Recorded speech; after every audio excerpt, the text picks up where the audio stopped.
आहेच, पण त्यांनी एक सांगितलेला मागाशी एक मुद्दा आहे, परोपकार करा.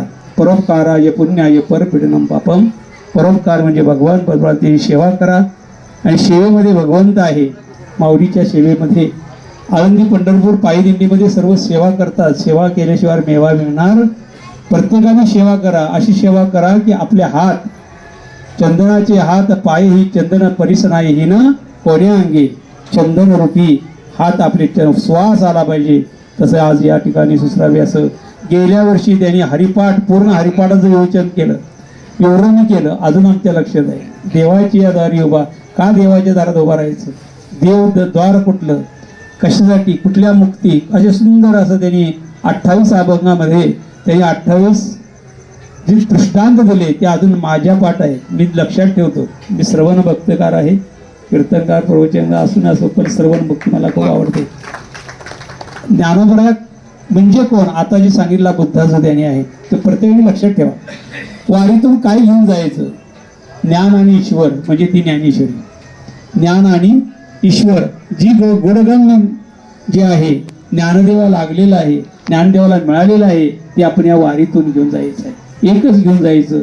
कोणी कोणाशी नाही बोला, पण हळूहळू चाला, हळूहळू ज्ञान प्राप्त करा. आणि ज्ञान प्राप्त करत असताना आपण तोड धरी म्हणी ज्ञानेश्वरी, वाचावी ज्ञानेश्वरी, डोळा पहावी पंढरी, डोळ्यानं पहा.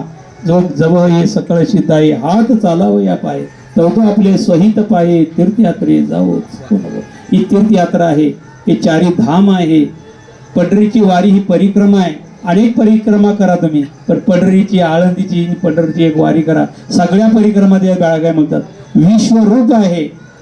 त्याच्यामध्ये सर्व जगातले लोक आलेले आहेत, आणि ते पाहण्यासाठी आपण इथपर्यंत आलो. आपण भाग्यवंत आहात. आणि आज आपल्याला सुश्राव्य असं मोलाचे शब्द आपल्याला ऐकायला मिळाले, ते आपण प्रत्येकाने आपल्या कंठस्थ करावं आणि ते आपल्या घरापर्यंत जावं. आपण तरले ते नव्हे नवल, इतराशी तारील तो. इतराला तरुण जागेलं पाहिजे, तो हा परमार्थ आहे, आणि तो परमार्थ सर्वांनी करावा. धन्यवाद. द्यावे तेवढे थोडे आहेत. इथे आल्यानंतर महासाहेबांनी खूप अतिशय चांगलं गोड प्रवचन केलं. अमृताहुनी गोड नाम तुझे देवा. अमृतापेक्षा एक चांगलं सांगितलं.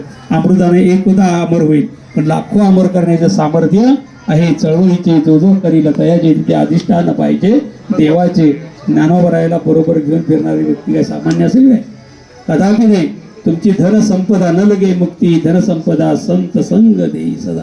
संतांची संगत सर्व काळ मिळावं ही प्रभूचरणी प्रार्थना करूया. आणि मी इथे माझे दोन शब्द.